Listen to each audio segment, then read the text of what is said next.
Promise her anything, but give her Arpege. A tagline that for over 60 years sold one of fragrance history's most famous compositions ever produced. A masterpiece that was born not just out of business and marketing, but from one mother's love and devotion for her child. Hi, it's me, your great aunt Zach. Thank you for visiting. And today, let's talk about Lanvin's 1927 masterpiece, Arpege. The story of Arpege is deeply intertwined with the story of the house that introduced it. In 1889, Lanvin was started as a hat-making boutique. Jeanne Lanvin, who would go on to become one of the most legendary fashion designers and businesswomen of the 20th century, was classically trained from a young age as a hat maker. Now, don't come for me for trying to pronounce these names because I am trying, okay? In 1895, Jeanne married an Italian nobleman named Count Emilio di Pietro. They had their first child and only child in 1897, the daughter Marguerite. Now, the marriage wasn't,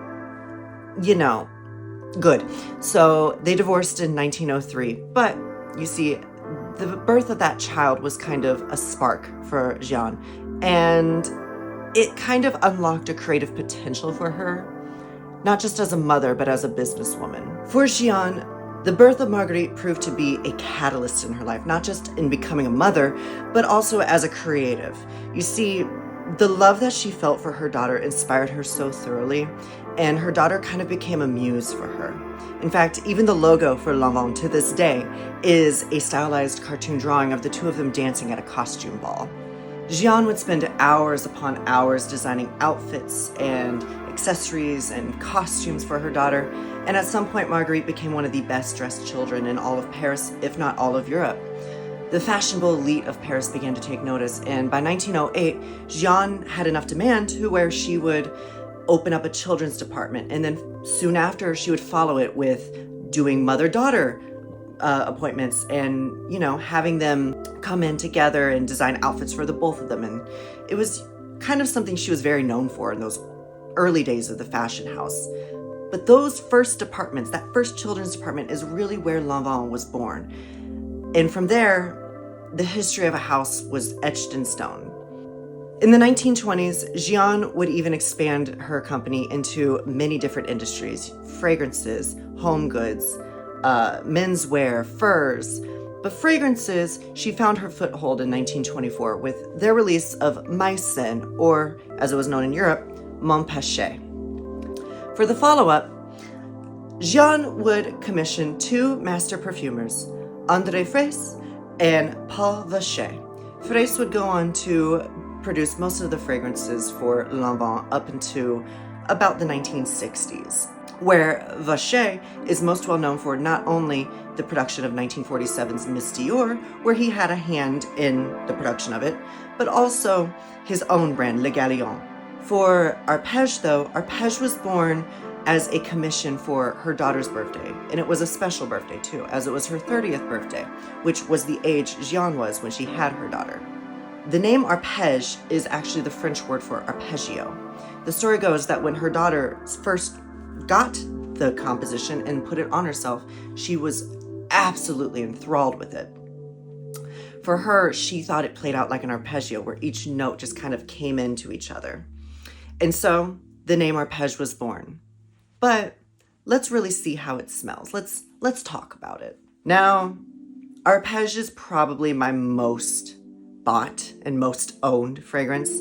I have a lot of Lanvin, but Arpege is the one I have the most of in my collection. In fact, I have a 16-ounce jug of it.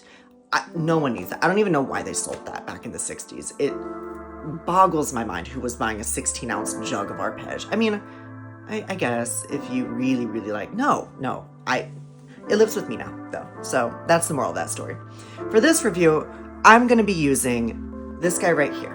This is a 1969 bottle of the Astray. Now, Arpege doesn't really age that well. The top notes are where a lot of the composition lies, and then once those go, good luck. But this guy's aged extremely, extremely well. So for that, it will be our test subject for this review.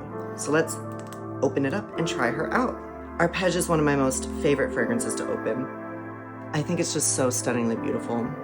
But let's try some on and see what it provides on the skin.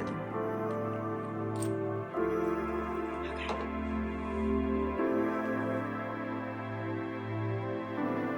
Instantly, I'm hit with a flash of aldehydes and white florals, as well as the most juicy peach note I've ever experienced in a fragrance from this era.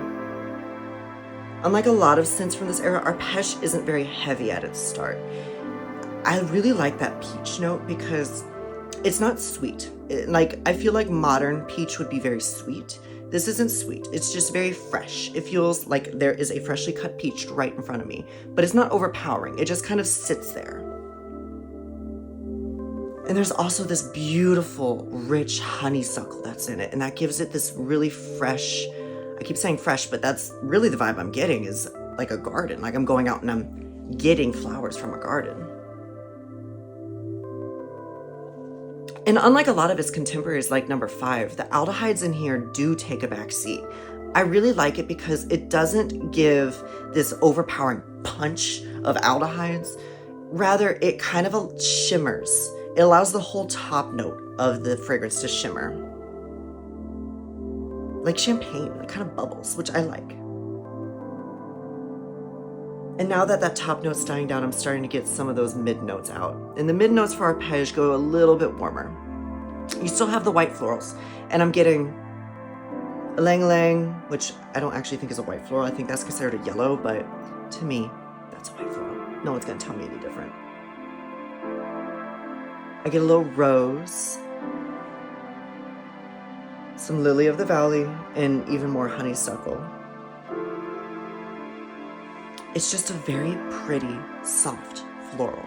It's so soothing and so creamy and smooth. Like it just really kind of washes over you, which I think is one of the most beautiful qualities a fragrance can have. I don't like things that really kind of punch you in the face. Well, sometimes I do. But with this, there's just something so rich and lush and luxurious about it. And now I'm starting to get some of that base. It's subtle. It's not as rich as it could be. I have another Arpege bottle, another as in one of like 8. That's from 1961, and it has not aged quite as well. That one's base is very strong though. And in that base, I start to get more of that vanilla and the benzoin that I detect beginning in here.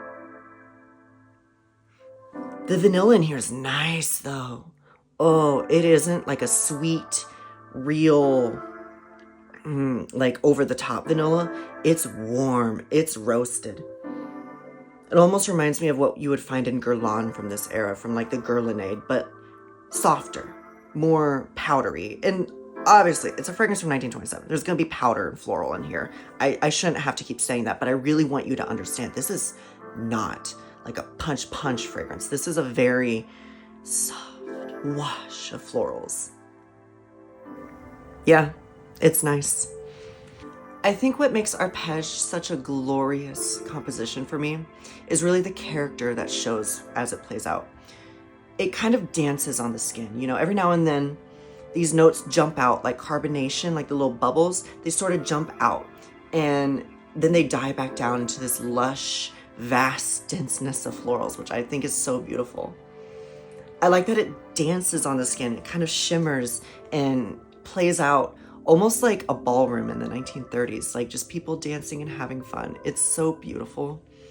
And there's obvious parallels between Arpege and Chanel No. 5. Chanel No. 5 is more crisp and, you know, bright and refreshing, whereas Arpege is smooth, very, very smooth and calm.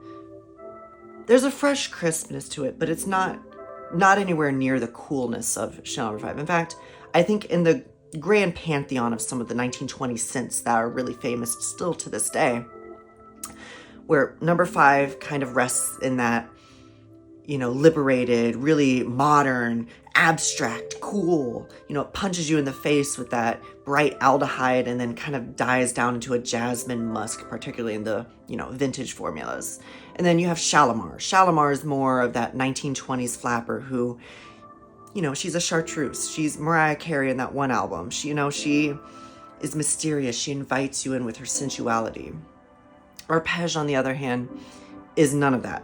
Arpege is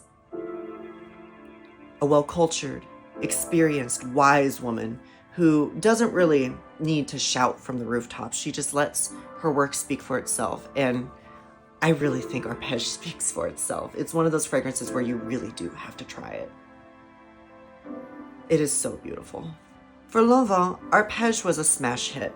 It was instantly recognized for the masterpiece that it was, and to this day, you can still buy Arpege. There is a modern formula of it. It was reformulated in the 1990s for a more modern audience. It still carries the DNA of Arpege, and I think in the near future, I will do a review on that.